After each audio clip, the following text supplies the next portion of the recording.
Here's a quick podcast for all you true crime fans. The case of the missing Reeses. It was me at the store with my mouth. Motive? They're Reeses. What was I going to do? Stop myself?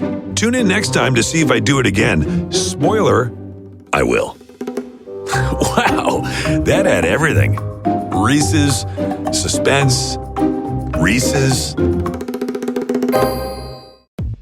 Insurance isn't one size fits all. That's why drivers have trusted Progressive's Name Your Price tool for years. Just tell Progressive what you want to pay, and they'll show you coverage options that fit your budget.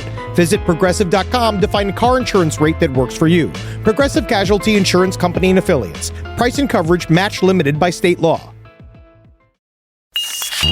There's no place to escape to. This is the last podcast. On the left.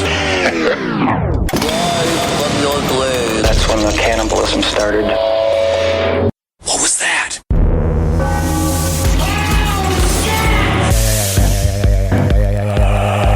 Man, I did just go to the bathroom. You did? From having Brazilian barbecue, it finally came out. Ugh. Because it's been sitting inside.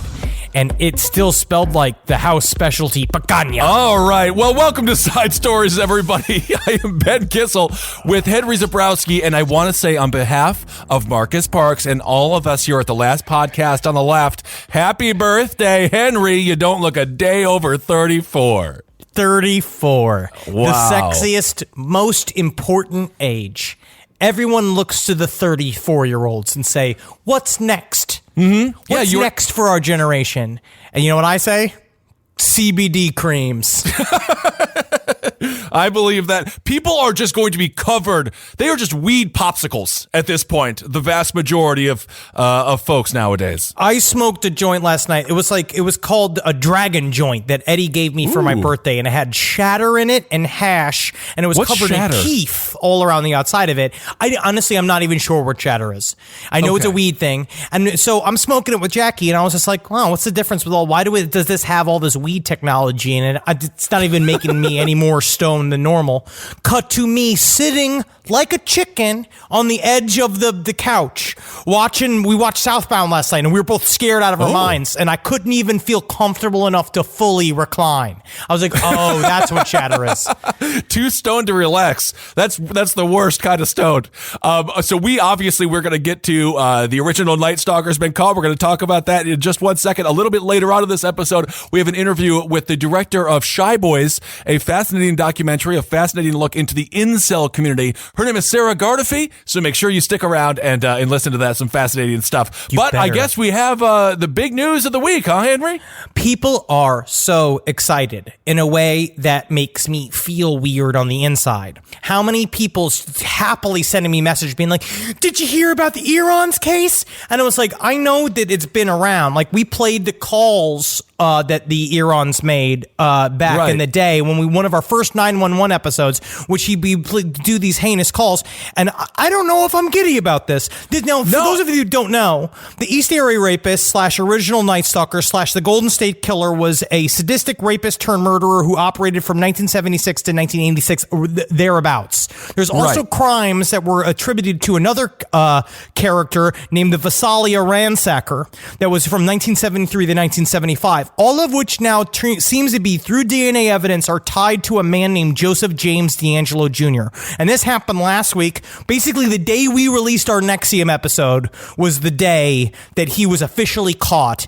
And the line of information that connects all of these things back to this guy, and the way that they caught him now, to me, is the most interesting part of this story. Absolutely. And of course, again, it is great that he's caught 40 years too late. He is 72 years old. And I will say the news media coverage always aggravates me when it comes to these kind of cases. The first story I heard about was that he was depressed. Oh, they say that the original Night Stalker, he's depressed. He's on suicide watch. Do it. Oh, no. End your life. Or actually don't. Suffer through a trial and get sentenced and go to prison, because that's exactly where this guy, who was, for all intents and purposes, hiding in plain sight, he belongs behind bars. Well, he's definitely 72 years old. Like, Yes, some he is. some people you want to say, like, your nanu, when you have your nanu or your papu that What? at home, and you I would say 84 my grandmother- years young. Yes. My Because they're grandmother filled just with passed away. Yeah, my grandmother who just passed away, 89. I would say 89 years young. All she had was a walker. Her brain was about. It was, she knew what was going on. So I say 89 years young. Yes, But yes, and you're right. Joseph James D'Angelo had that sort of like his face is kind of sinking in Yep. because of the rage that he's felt his whole life that's aging him into a fucking skeleton and finally gets to die in jail. But so to go over a little bit about EARONS in the background, so a part of it is like, when we do a show, when we cover a killer on last podcast, a lot of times it's like we like to have the whole story. We don't really like unsolved cases because then where are you at? Right. It's just a bunch of scary details and then there's no arc, there's no ending. So now it's like we're starting to hear a little bit more about this guy's life and how it connects to these crimes, and they do very eerily match up. The one thing about EARONS is that when I was there are obviously many sources of information now about there that you can get into. I'm certain there's Michelle McNamara's new book, I'll Be Gone in the Dark, obviously was the latest chapter in this saga of Patton Oswalt's wife who has passed, who was also a true crime writer. Right. She has been a force that seems to be brought a lot of attention back to this cold case. Yep. But there were several other books that were done that I want to read that were written closer to the time when the material first hit the internet. The amount of information on this guy is quite extensive, so it is fascinating that it took all these years to find him. We also want to, a little bit later on here, after Henry gets those names, talk about how law enforcement found them. And again, I am thrilled that he's caught, but it is interesting to think what kind of world we currently live in. They found him through a distant relative who had signed up for Ancestry.com. I think a lot of folks who do Ancestry or 23andMe don't expect that information to be privy, the government to be privy to that information. So that for me was a little bit of like that's kind of a fascinating sort of dystopian type the present that we are living in. Well, that's kind of halfway a Minority Report, right? Because technically we did not know that they would be able to scan this information that we gave, right? The idea is that you can go and ping it, and then technically they have to go and find. I like to think our research assistant Rachel gave me a bunch of information on this, and it's like it takes a lot to design a search warrant in order to search for one of these through one of the databases of this type. Right. But what we're discovering now is that when this popped out, I mean, they say that the newest book, Michelle McNamara's book, had nothing to do with the resurgence and information about this crime and the research of the trying to break open this cold case. But it seems to be at some point they had a tag looking for this DNA to show up. They've had this DNA sitting there for a while, DNA evidence from these various crime scenes, right. From the EARONS criminal, and they were waiting for a pang, and it finally fucking happened. There are two books that came out about EARONS that you can also read besides just Michelle McNamara's book, and one was called Sudden Terror, and the other one was called Hunting a Psychopath. And there's several. What I like now is because now that the information's been sitting there for fucking 40 years, and the internet has been obsessed with this case for years because of the recorded calls that are super fucking scary. We should actually probably play that. But there's like so much information now aggregated online. There was a really great website called www.coldcase/earons.com. Okay. That is I've learned quite a bit about the scale of these crimes. Now, he is a very dangerous human being. Oh, absolutely. What we're now going to see is that he did up to 50 sexual assaults, and he also closely monitored his own footage. So essentially, he would watch the news reports about his own crimes and then change his crimes accordingly. Right. Where they knew at some point, they knew enough that this guy knew enough about law enforcement procedures that he must be a cop, that the Sacramento Police Department had the entire police department DNA scanned. Like they basically had to double check against everything. He also the escalation is so clear. Like what we talk about with serial killers all the time is that they grow to murder. And when you see the extent of his crimes and how scary they were, and the MOs were all exactly the same. He would put them down on the ground. He would break into their house while they were asleep. He would wake them up from a dead sleep. He would tie their hands around their back. A lot of times he would make them put his very tiny penis in their hands, and he'd be like, play with it, which is fucking disgusting. And bad. And he also had a tiny penis. He had a very tiny penis, which then leads to my a clue. They say that again and again. He had much smaller than average. And I think now I have a theory that tiny penis men are more likely to become serial killers, and big dick men are more likely to become cult leaders, like Jim Jones and Rasputin. All right, well, that's a Henry Zabrowski theory right here on Side Stories. And you know what? Do some research on it. See if it holds true. They were packing. Rasputin's packing. Jim Jones is packing. They went to lead people. And then the tiny penis people do like small fucking awful shit. And so I think, is that a chapter in Michelle McNamara's book? I don't know. I don't know. But so he would do the same thing. It grew to, so it started as sexual assault. He would yell at them, so, don't move or I'll kill you. And he would do the sexual assault. Then he saw a news report at some point saying, well, he's attacking women alone in their homes. And so it seems to up his own ante. He began to attack couples while they were asleep. And he would tie up the man at gunpoint with the woman at gunpoint. And he'd say, both of you don't need to move. I'm going to take you into the room. I'm going to have sex with you. That's all I want. And I want your money. He'd go. He would put a stack of dishes on the back of the man. And he's like, if I hear these dishes move, I'm going to come in here and I'm going to kill him and I'm going to kill you. Ooh. He would go commit the sexual assault. And sometimes in the middle of sexual assault, he'd leave and seem to have like a comfort about him where he'd go make food, he'd eat in the kitchen, he'd do all these very, very brutal shit. And eventually all of this led up to, which then became known as the original Night Stalker murders in the, from 1979 to 1981. So you see a massive, his escalation was huge. He somehow managed to elude the police, which now we're going to find out it's because he was a cop. Yeah, from 1973 to 1979, two different precincts. From 73 to 76, he was a cop in Exeter. From 76 to 79, he was a cop in Auburn, which I suppose gave him a lot of the insight into police work, obviously being a cop. And I would assume that's also why he was able to avoid being caught for so long. Well, he knew what they were doing. He was also promptly fired. Like he was fired in 1979 for shoplifting a hammer and dog repellent, which is the thing that they said that maybe explains a lot of times why there was a dog at the scene of the crime.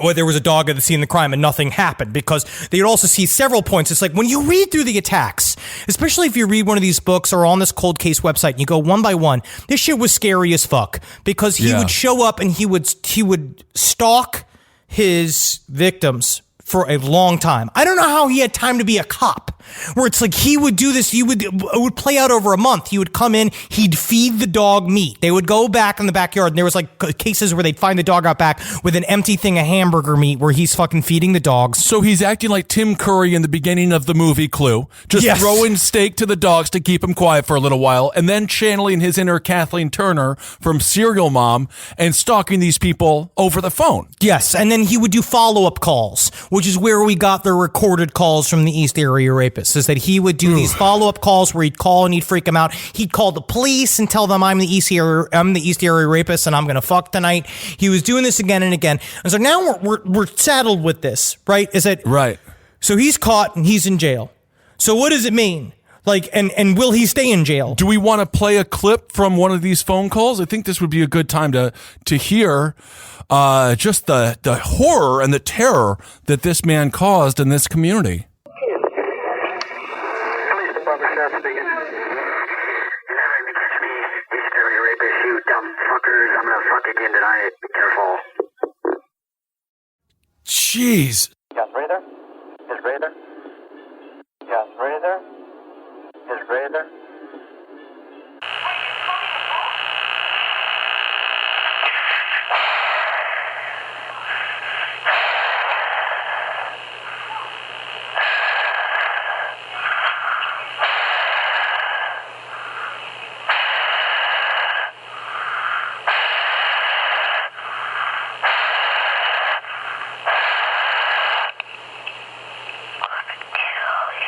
Ugh.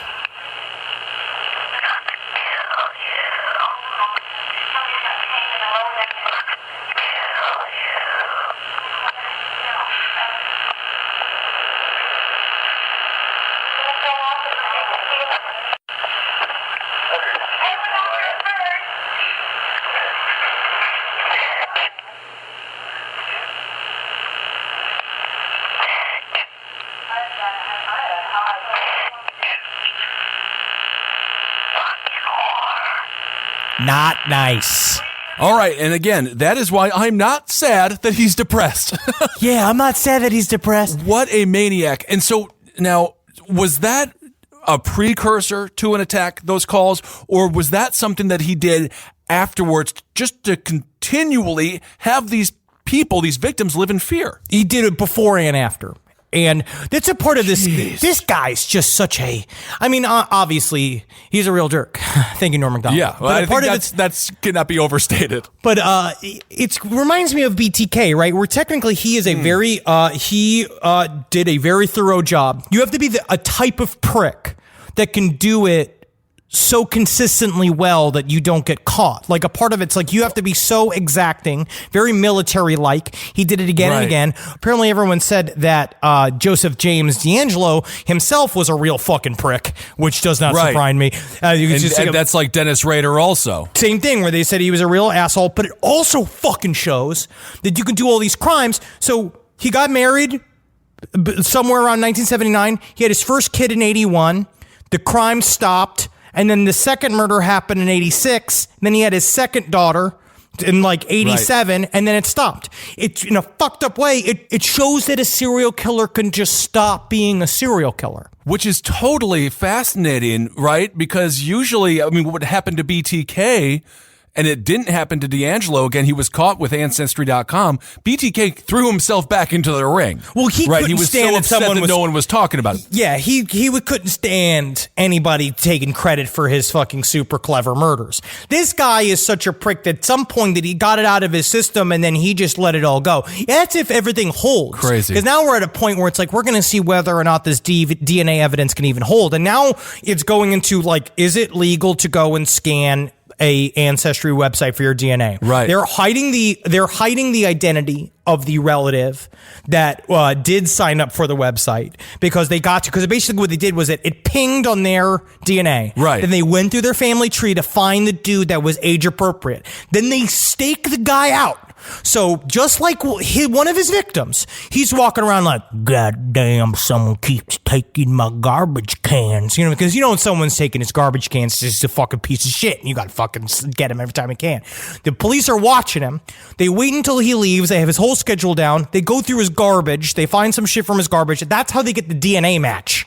Then they do it just like they did with Robert Hansen, where they sat and they just waited for him to come home. And they said his biggest problem is that they when they arrested him, he said, wait, I have a roast in the oven. What a total maniac. So to that point, Henry was talking about the marriages, and I saw he was engaged to a woman named Bonnie in 1970. Bonnie married a different guy, and there were some articles being like, that's what triggered him. And I just want to really clarify here, Bonnie did not start this. She did not start this. All of us have had our heart broken. All of us have been broken up with. Come on, their recent folks. research into Ted Bundy, right? They did the same. They try to do the same thing. Every true crime book tries to make it that Ted Bundy broke up with his fucking girlfriend in college who said that she was too good for him. And that was the impetus from then on, that he killed women that looked like his ex-girlfriend because she tried to say that she was too good for him. And that's not why they kill. Ted Bundy was born a fucking monster. Yeah, that's a very dangerous narrative. That's a very dangerous media narrative also. Just as just as they did with Columbine. It's like, get it right, folks, because this has real ramifications. No, the guy was bad, right? Ted Bundy was a bad dude. Everybody that got close to him said the same thing. There's a shallowness to Ted. There's something that's like, when you look in his eyes, it's like a doll's eyes. He's got nothing going on. He'll just say like, hi, how are you? And you could tell he's been rehearsing in the mirror how to say, hi, how are you? Right. Where it's like, this guy, I can pretty much guarantee the same thing. When more information comes out about him, he's not talking too. That's he won't speak to the police about any of his crimes. And once they finally crack his nut, because it really depends on what level his ego is, right? Because some killers, they just love talking like fucking bumblebutt. Like he fucking loved talking because it got him the information, because he got to talk to cops. Where it seems like Ed Kemper liked talking so much he did books on tape, didn't he? Oh yes, several books on tape. Which has got to be so bizarre. Beautiful. I love this Anne of Green Gables. It's read by Edmund Kemper. Oh, very good. That? He had a baritone. It was very lovely. He was just down like this. But this fucking guy is going to probably, it seems like he has contempt for the police. Sure. Because you see in the middle of that one call where he's like, I'm going to fuck again tonight, you fuckers. Where it's just, they also say how he talks. That was the traditional way of the EARONS talking. So you talk like this to every single person you talk to. I think probably to disguise his voice. It's interesting. You mentioned Law. His wife, he ended up marrying in 73. I believe they were divorced in around 82. No She way. was actually a lawyer. So he was a cop. She was a lawyer.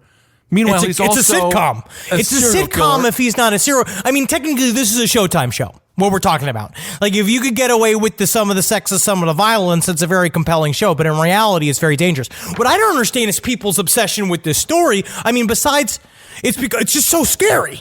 Is that when you read this story, it really just does the thing that, like, if a guy wants to fucking kill you enough, if he really wants to, he'll stake you out for a month and he'll get in that house and he'll kill you. And it's just, you could see so now I get the giddy expression. Like, I get a bunch of people like, I think it's a bunch of joy that they got him, you know. Yes, but it's also going through the story, it's so brutal. Like, every single one of these, it's like, as you read each attack and you go through being like, this guy, you're watching him get bored with himself and then challenge himself and then get bored and then challenge. This guy was a real piece of fucking work. And now I'm mostly just sad that he made it to fucking 72. Like, it's now this thing, where are we now? Now that we got him, it's like, hopefully we'll learn some more from him. But it's fucking dangerous as shit. You could just, unless you get off on danger, just the idea of it is very fucked up. It's the same thing as BTK. What an interesting, BTK obviously found through a floppy disk, sort of the DNA of a disk. Obviously he being caught through his own biological DNA. But then we had a time 40 years ago where he got away with making phone calls that were, like, nowadays, you do not have that ability. Like, no. I mean, I guess they didn't even have star 69 back in the day where you can call back the number. I mean, talk about where we have come with technology. I don't think that he ever thought he would be caught, and I think he was probably fairly surprised. Oh, I imagine he was advancement in tech, especially at the end. I imagine he was very surprised. I figured that he got a permanent smile on his face from always gotten away with these crimes. But now we got him, which is good. I also say that the technology is probably also the reason why we have a big dip in serial killer activity. Well, unless you look at the Toronto serial killer, which we still haven't even gotten a fucking chance to get to because of how much true crime news has happened in the last 3 weeks that we can't get to the new Toronto serial killer because each week is a new fucked up headline. And to that point, we're going to discuss here again with Sarah, the Alec Manasian, the man who did the spree van killing, basically, of 10, injuring multiple other ones. Do you think, I was talking about this, I think with Marcus, what do you think the phenomenon of mass shooting is because you cannot serial kill any longer? It's almost impossible. So now you kind of have to snap and do what Paddock did in Vegas, do what this maniac did in Toronto. It seems that's more common now. Well, what we have is, I'm going to say it's almost, it's like a dip in patience.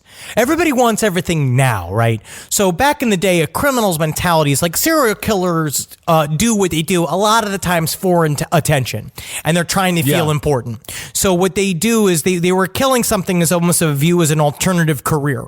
Like, you could see that this guy viewed himself, especially the EARONS case, is that he viewed himself as somebody better and bigger and smarter than the rest of humankind. He had a superiority fucking complex because of his tiny fucking dick and balls that didn't work.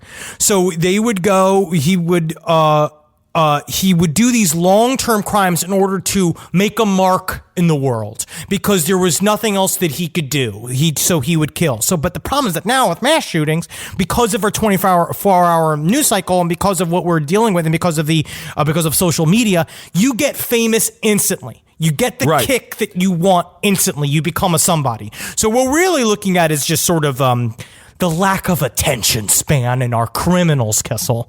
Is that if we could teach them how to read a book, maybe they'd stop killing. It's an easier way. I mean, you could go out and you could really hone your musical skills. You can become extremely famous at your art and get on the cover of the Rolling Stone. Or you can be Sharnoff and blow up the Boston Marathon. Or you could be Charles Manson and have a death cult. You could do these other things. the reward, the validation is getting on the cover of these publications. I think our media has handled a lot of these cases completely ass backwards, and they put them on a pedestal as opposed to what we do on our show, trying to tear them down to the schmuck level that they are. Well, this is what and I can guarantee this guy got off on the legend of EARONS growing each year, and especially with the internet's specific obsession with it. And now that the story is going to be over, I'm interested to see what his reactions are. Do you think that do you think there's any sense of relief? Do you think now he's like, I'll do the epilogue now, and it's going to be a big trial, or do you think he resigns himself and just sort of goes into the cell and shuts up? If my money is on, he will say nothing.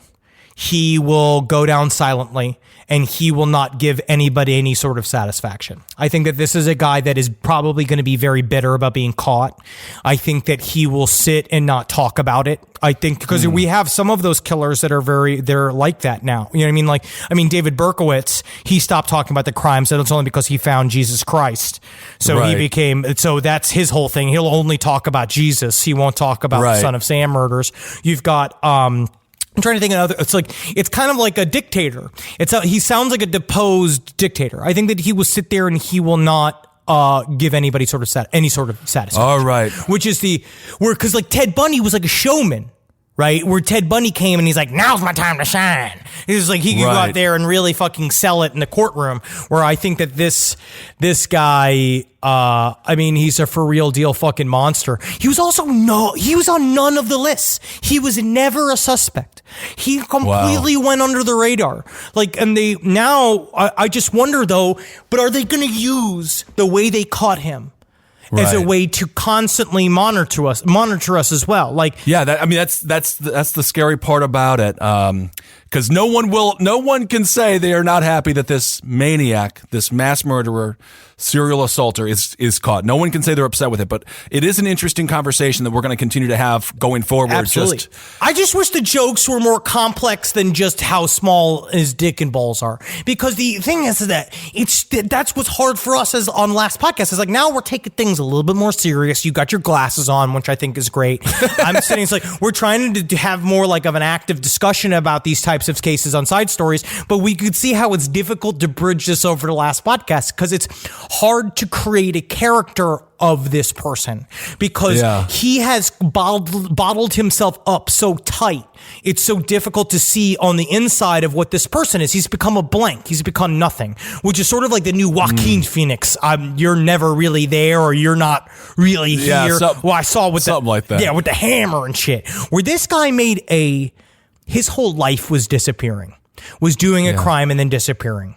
So now we're going to see what happens, that he is being put on blast, and see if he changes his story at all. Well, and we will keep you up to date on this. Well, speaking of folks with issues of masculinity and perhaps genitalia size, we're going to interview Sara Gardephe. She is the director of Shy Boys, a great documentary. You can find it on Vimeo, and she kind of broke into the incel world and explored their mentality. And obviously, in the wake of the Toronto, what I believe terror attack with that van, this is an important thing to keep an eye on. And she's still alive. She did so good. Very, very difficult to do. Yes. So we'll be speaking with Sara now. Live from your grave. So today we have someone who directed a documentary on the incel community. Sara Gardephe is with us. Sara, thank you so much for being here. Hello, thank you for having me. And you directed this documentary for your senior thesis, which I'm sure really freaked out the class, which is awesome. It's a 30-minute doc. It's called Shy Boys, and you were sort of on this incel tip before it was a mainstream conversation. So yeah, it's a little strange for me because I thought of my documentary as more of a playful romp rather than in the context of tragedy. A playful romp. That's something that not a lot of involuntary celibate people have. I think that's one of the problems. Right. But so when you decided to, first of all, congrats that you lived. I'm so glad that you made it through and that you didn't have to deal with them too bad, and you weren't turned into a mannequin of any sort. You weren't God knows. But when you went, what made you choose to look into this group? Well, actually, originally I think I was on the IMDb page for 40-Year-Old Virgin. Oh, You remember okay. that movie? Yeah, of course. Steve Carell, the classic. Yeah, so, the forum boards were pretty active on that particular film. That's interesting. So 40-Year-Old Virgin, for these people, do you think they saw it as like a drama? Yeah, no, they related pretty hard to it. And Wow. then they ended up starting this offshoot forum called loveshy.com. Okay. And then, I got access to that. So when you first were starting to sort of dig your way through some of these comments that the incel community were espousing, what were some things that you found interesting enough, compelling enough to be like, I am going to make a documentary about these folks? Well, I guess it was surprising sort of the battling theories on the forum of why they couldn't get laid. There was two separate factions. There was the looks guys versus the confidence guys, and there's just a lot of debate about it. So it was people who felt maybe they're physically attractive, but they don't have the confidence, and maybe some people who thought they were physically unattractive, but were very confident. Yeah, exactly. Interesting. Well, shy boys never get a Chad. I mean, shy boys will never beat a Chad at getting a Stacy. Right. To use the terminology. And then they have to get, I forget what's the other, it's like a Stacy, and I forget what's the other term for a quote unquote normal woman. Oh, I'm not sure. I mean, the terminology has changed a lot since I was embedded. Right. Yeah, there's an entire website that I go through, which is basically they talk about, have you ever heard the term the manosphere? Yeah. Okay, so let's get into that. So how did you did you get a decoder ring in the mail like a Christmas story so you could figure out what the heck these people are talking about when they speak of Chads, speak of Stacys? How did you start realizing the terminology as you sort of went through? I mean, I spent a year with these people, talking on the forums, talking every night on the phone. We would have long conversations into the night. Really? Yeah. So how did you even get a hold of them in the first place? I mean, I contacted the guy who runs the Love Shy forum. Okay. And, yeah, he went to film school and wanted to be a filmmaker, but was too shy to pick up a camera. So he was very excited that I wanted to make a film about them. Oh, okay. Now, when you spoke with them, do you feel that you made any... I think your doc is, it's very interesting, and you do see at least the main guy you're speaking to seems to open up a little bit more. But did you feel that you had an influence on them, or there was anything in there where it's like how were they around you? There was one dude, I'm sorry, because I saw it from the last time we were covering this topic. There was the one guy that was the heavily pockmarked in Shy Boys that was a... Urban white trash. Yes, he seemed to be the one that was you brought out almost a hostile energy in him. Oh yeah, he was posturing a lot. Well, he was into the pickup artist stuff, so yeah. Yes. Brilliant. Yes. Good for the big hat industry, the pickup artist. But that was about it. So at any point did you feel like an understanding when it comes to what, because my girlfriend Brooke Rogers, she also wrote an article on it. The more you do a deep dive, I think people initially maybe want to understand, and then they realize, wow, there is just a lot of very angry rhetoric. Did you ever sort of grasp why, their main motivation for kind of going down this road and allowing themselves to normalize this really sexist behavior? They definitely trapped themselves in sort of an echo chamber, and anything I said, they would just dispute it and sort of bounce off them. I don't think anything sunk in too much. But yeah. I mean, what would their response be when it was like, this is why we believe this. This is why we believe we're involuntarily celibate.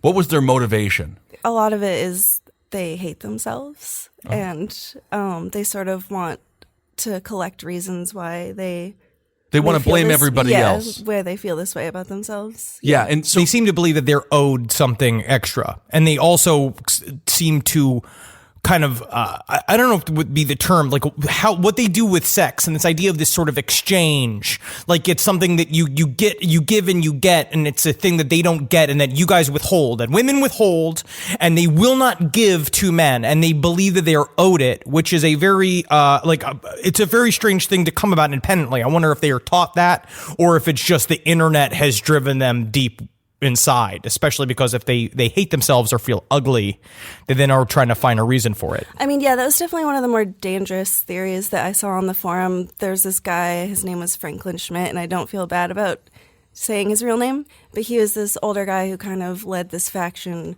on the forums, and he believed that all American women deserved to be raped. And I ended up interviewing this guy, and I sort of inadvertently ended up alone with him, and he was just like sweaty upper lip the entire time, staring at me, being like, you deserve to be raped. And he actually got in trouble for kidnapping a woman, a high school student, actually. Jesus Christ. In a van. But yeah, that was definitely more So dangerous. how do you gauge rhetoric versus action when this person, because that is obviously disgusting. When do we, as a society, say the rhetoric is now turned to a point where they're about to become violent cells, like we saw in Toronto with the van attack, Alec Manasian? There were red flags all around. How do we maintain, obviously that was in Canada, so they don't really have a First Amendment the way that we do, but how do we maintain internet freedom, freedom of speech, and also like protecting society from these people who are espousing, again, I think ISIS level amounts of aggression towards women? I mean, I'm not sure, because I think the majority of people who identify as incel, I mean, a lot of them are impressionable because they spend a lot of time online and not so much interacting outside socially with people. It seems like they need to be broken, almost like they're in a cult. They need to be shut Reprogrammed. down. Reprogrammed. They need to be like stolen and being like, hey, the total re-education, which is very difficult to do one by one. And I also wonder, because that's the thing about the internet in general, right? And what we do and what we talk about on last podcasts and what we talk about it as people is that maybe in a fucked up way, places like on Reddit, there's a new subreddit, right? The incel subreddit was shut down, and now it's called brain cells, because the idea is they're trying to do enlightened discussions about the incel community. And a part of it is like, I wonder if it is a placebo to get it out of your system. But the problem is to go and say a bunch of hate at a bunch of people and it gets out. But then I also wonder if it supports it when a bunch of people jump on and say, yeah, and get into it. I mean, I've also seen incel forums kind of police themselves. Like, there was this guy in Croatia. He had been stalking this woman for months. Jeez. And was like, I just bought a gun. I'm going to go shoot her. Okay, so now we have a situation where, and he actually purchased a gun. He said he was going to purchase a gun. At this point, we have to stop this guy. Yeah, so everyone reported him. And then he, whatever the Croatian version of the FBI showed up and arrested him. And I mean, he was back on the forum a couple months later, but at least. Well, I got this. My girlfriend was sent this document from this guy who was an incel, and these were some of his reasons. This is what he proposed. He proposed, 1, women no longer are allowed to wear makeup, i.e. falsely advertise their beauty, and hence stop them from banging guys above their league. What are they talking about when they, when they address makeup and all of these things, and when they talk about guys above their league? It's so weird because they almost gauge male beauty as much as they gauge female beauty, and it seems like they're so angry with attractive men. Yeah, it's weird that they seem to be like so riled up by all these attractive dudes and all the stuff. Well, Henry, I mean, honestly, they must be livid with you. I mean, Natalie, theoretically, way above your league. Like, you are like the definition of like, how did Henry become a Chad, and how do I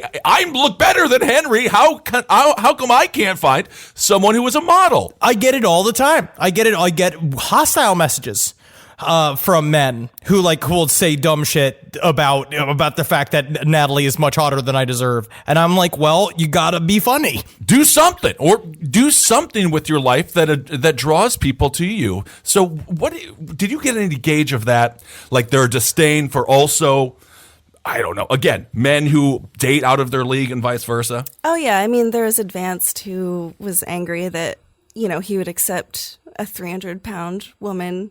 He said he shoots for bottom of the barrel. I mean, and even he can't get that in his mind. It's like, that's, And they're then so crazy. I will say that, I mean, this isn't always the case, but when Urban White Trash picked me up in a parking lot when we first met, the first thing he blurted out to me, I barely opened the car door, and he was like, I just want you to know, I would go prison gay. I would, and I think you should have that information.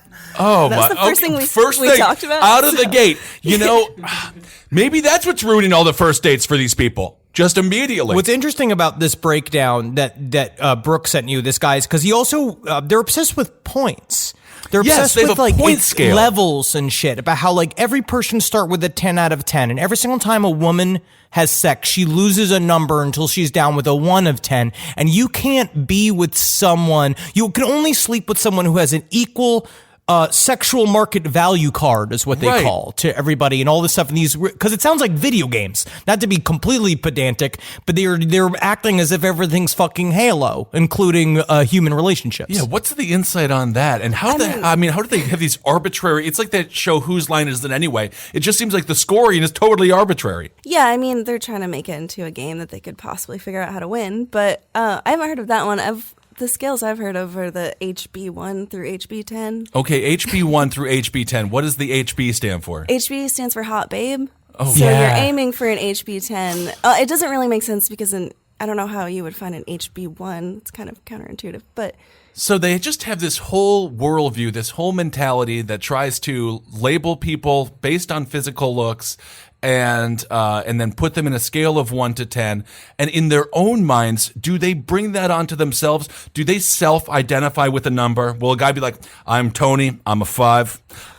Or it's simply something they project onto others? from what I understand is they consider themselves to be genetic garbage.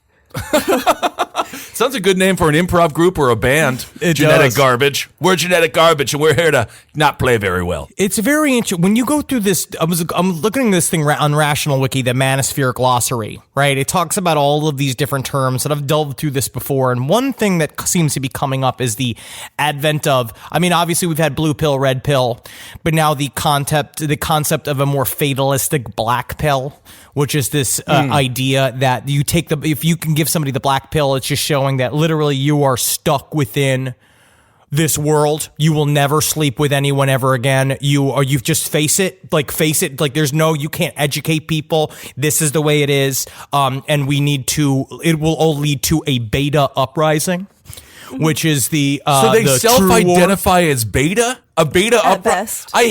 I hate those terms, by the way. Like all of my being alpha, beta, it drives me absolutely insane. But that's fascinating that they sort of weaponized the term beta. Wait, so are these guys who have decided to go voluntary celibate? That's voluntary celibate is very interesting too. No, they do that, but some of them will then go all the way to be a volcel. And the volcels are a whole other world of even sadder group of dumpier idiots that are. This is the thing is like, again, I know we're talking as if we're supposed to be scared of them. I know that they can do horrible shit, and they do horrible shit, but I refuse to be upset at a bunch of people that would be scared. It's like I can unleash Wendy at them. Like Wendy could go and attack them. Oh, well, it's a scary dog though. She's Little cute. dogs are the scariest dogs. I mean, I don't know if it's so much incel. It's sort of incel combined with mental illness that results in.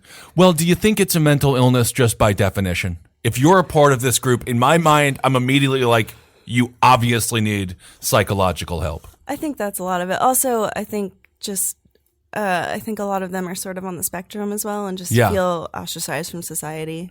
When you heard of the van attack in Toronto, how surprised were you once it came out? Because everyone was obviously initially, what's the pigment of this person? We will then identify their religion, and then we will clarify if it's terrorism or just someone going rogue. And then again, we have now this sort of new incel phenomenon that the news media was totally behind on. They're like, he doesn't seem to have terroristic ideas. He hasn't made terroristic threats. Hates women. Anyway, let's move on. Were you surprised when you heard, oh, wow, this is a member of a group that I've been researching? No, I mean, everyone remembers Elliot Rodger, but Of course. this has been happening before that. I remember the first time I heard of it was George Sidini, who's this guy who shot up a Curves gym.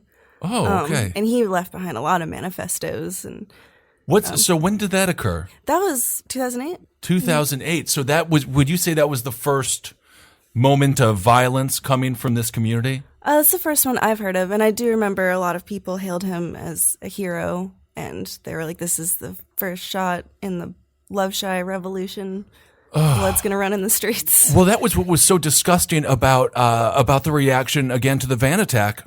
So many people said he is the victim. He's been demonized. He's been marginalized by society, by women in general. We saw the same thing. It's crazy. with Columbine. We saw the same thing, where if the narrative that came out of Columbine is this idea that it's easier, they have this kind of concept that it's easier to fix the bullying end of this like of his problem, is that it's everybody else making him feel isolated, and that's why he's acting like it. Where it's like, no, how do we fix the inherent problem that the internet's showing, which is kind of forcing us into a corner with, which is this kind of involuntary loneliness, the no connection. Because I think that I don't think that there's a divide in the fact that the rise of their communities on the internet is leading to violence. Like, I absolutely. think being in their echo chambers and not having any sort of outreach to anybody else, like what you did, going and meeting with these guys and trying to hear their side of the story, is something that not a lot of people are willing to do because of how unpleasant these idiots are. Going back to that with Columbine, the media, and we've talked about this in our Columbine episodes, Dylan Klebold and Eric Harris were the bullies. They were part of a gang, the Trenchcoat Mafia, and the narrative that came out immediately was nerds' revenge, shy people's revenge, shy boys' revenge. And that narrative still was permeating a little bit when it came to this van attack. And I think we have to totally flip it and realize these people are the bullies. These people are the aggressors. These are the ones who want to do harm to everyone else who is just trying to live their life. And I will say that after making that documentary, when the people in it saw the documentary themselves, I will say they made a lot of drastic life changes. So really? You just kind of have to show them. They did not like the mirror. They did not like looking at who they were. Not at all. Well, that's so perfect. Well, I'm so happy that you made that for that reason. I'm so happy that it changed some lives. Well, 3 lives, yeah. 3 lives could save a lot of lives. It just takes one crazy person nowadays. Do you think that the pickup artist mentality, that the other concept of teaching these guys to get out there and score, do you think that do you think it's useful at all, or no? Like, these are part, I mean, obviously it's garbage, the pickup community, but the idea of like the concept of going Omega, which is what they call, they start killing people, essentially, is what that term means. And that pickup artists say that's what we do, is that the game can save your life. Is that basically we'll take people that are on the verge of popping off and teach them how to score with the ladies, and then everything's good to go? No, I think it's more damaging because it just kind of reinforces this idea that sex is something that you can win from a woman and kind of objectifies women. I think that's more the main problem. It's like putting women on a pedestal and hating them for it. Just such a bizarre worldview, and their solutions to their problems are so extreme and so completely insane. You're right. We can't take them. We can't be scared of them, but we do have to take them a little bit seriously. Sure. We got to keep an eye on them. That's what I'd say. I'm going to keep a little eye on them. And for the most part, I'm going to try not to look at them. So what can we do now? Because Reddit has shut down their incel, whatever, their /incel site. They seem to be getting pushed further and further and further down the rabbit hole into the dark web. Do you think that could lead to more acts of violence? Or do you think it's better not to have them so prevalent on the internet, to perhaps normalize what they're talking about and then attract new people? I'm concerned that we're in a situation now where there is a lot of pressure on them. There are a lot of people who I'm sure were dipping their toe in, who are just like, this is not for me any longer. I'm concerned it just gets more and more hardened, and we see more radical cells pop out. And now that we have Elliot Rodger, the Curves person that you mentioned, and Manasian there, I feel like we have a competition of who can kill the most, who can do the most damage. I mean, I don't think you're going to get rid of these groups. I mean, it started on like an IMDb page, you know. It literally started with 40-year-old version. Yeah. So, I mean, that they're going to find places to talk about it. And I know originally it was a woman in 1993 that started it, who was an involuntary, who identified, she was a queer woman, and she identified as involuntarily celibate, and then she kind of began it, and then that's when everyone kind of came on, and then she was like, I'm going to dip on out of here. You guys have gone totally crazy. You've ruined this for me. You ruined it. As it seems like they ruin a lot of things. So, yeah, I mean, it's just absolutely fascinating. I guess as a society, we do have to keep an eye on it, and we do have to be aware that these groups of people, when we see them talking with such extreme violence, the world has changed for them now, and I think they need to be taken at their word. Mm-hmm. You know, so often we hear these people talk, and we just don't even believe them. I think at this point, we got to believe what they're saying. You got to trust people if they're saying crazy things. Mm-hmm. And if they want to get off the internet, they could always read Talmer Shockley's Love Shy Survival Guide, written in the 1970s. Ooh, yeah. All right. Well, thank you so much for joining. Henry, do you have any other questions? I don't know what we can do about this problem. To be honest, I have no clue what the answer is, because it seems like technically people are allowed to think whatever it is that they want to think, but when it leads to violence, how do you manage it? Like, what do you do to reach out to these people? Right, and that's the difficult part for law enforcement also. When does it change from rhetoric to actual violence? And, I mean, going back to that story you were talking about with the man who said he was in Croatia, said he was going to kill the woman, bought a gun. It's like, okay, now we're starting to see the steps there in the direction of actually having these horrific ideas come to fruition. So thank you so much for joining us. And where can people find the documentary? You can find it on my Vimeo page. And where is the Vimeo page? Well, you can just look up my name, Sara Gardephe. Sara Gardephe, Yes. It's SaraGardephe, and it's called Shy Boys. Check out that documentary. I'm so happy. I didn't realize that they had watched it and changed their lives. So thank you for doing that. That is a massive service to the entire country, to the world as a whole. All right. Well, thank you so much, Sara Gardephe. Check out our doc. Thank you. Live from your grave. Man, when I wasn't getting any touch at all, I was fine. Yeah, I think you might have been doing better than ever. I think you were a little bit nicer. When I wasn't getting touched. Yeah, just a kind gentleman. I think you've only ever known me with a girlfriend. Yeah, that's possible. There was maybe. I'm trying to think at the time. I was just too groovy to be dated. Yeah, that's right. Well, you had the dashiki on. Yeah. It was college. Yes. You were out there wheeling and dealing. Yeah, I mean that's absolutely fascinating, man. These communities, I guess we got to keep an eye on them. I'm gonna keep a tab on them. It's good that we know them.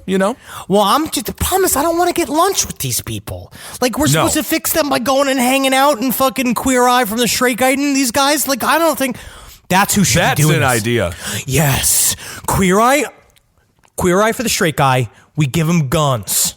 Incel edition. Incel, and then we have them go in there. It's like Scared Straight, but with gay men against fat, dumpy little incel dudes, where they go in, putting a gun in the face, being like, "You're gonna learn how to make fucking guacamole using cottage cheese." Like, you're gonna do it again and again. Yeah, I think that is what we have to do. Queer Eye for the Straight Guy. They are the only saviors to stop the incel problem. I honestly think that Karamo can do anything. Like, he can go. I'm scared of that fucking man.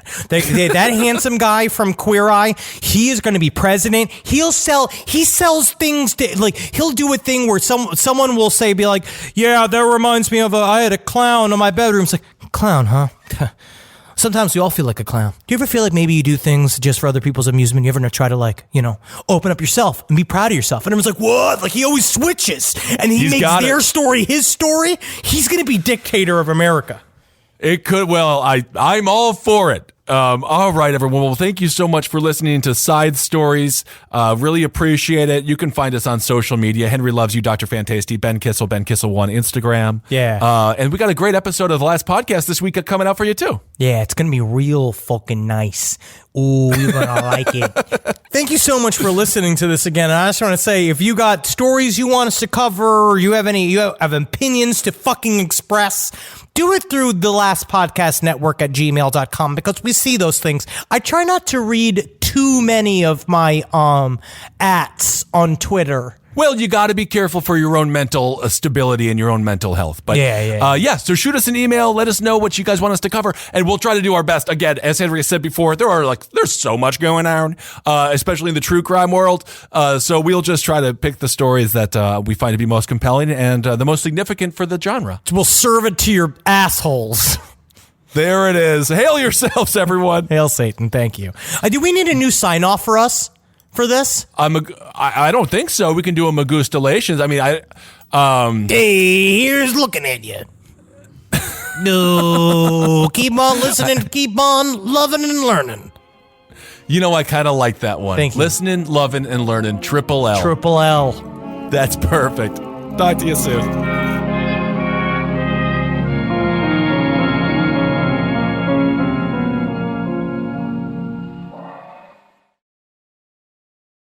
This podcast is brought to you by Squarespace. Whether you're just starting out or scaling your business, Squarespace is the all-in-one website platform designed to help your business stand out and succeed online. Squarespace gives you everything you need to offer services and get paid, all in one place. From consultations to events and experiences, showcase your offerings with a customizable website designed to attract clients and grow your business. The best part about it is it can help you design a funnel in which you can very quickly record commercials so that you can get it done while you are desperately trying to get on break. That's the best part about Squarespace. It can really shorten up the time you spend doing things. You got to get in there. Use Squarespace. Man, is it fast. It is absolutely incredible. You're going to love your experience at Squarespace. Head to squarespace.com/left for a free trial. And when you're ready to launch, use offer code LEFT to save 10% off your first purchase of a website or domain. Stitch Fix. Stop shopping, get styled. A+ on the outfit, Miss Turner. You are about to slay parent-teacher conferences. Oh, these? Just the most perfect fitting jeans my stylist sent me. Oh, hello, you, who didn't set one foot in a mall and still looks amazing. Just share your size, style, and budget, and your stylist sends personalized looks right to your door. Stitch Fix. Get started today at stitchfix.com. To my stylist. This look is dedicated to you. Thank you. Thank you.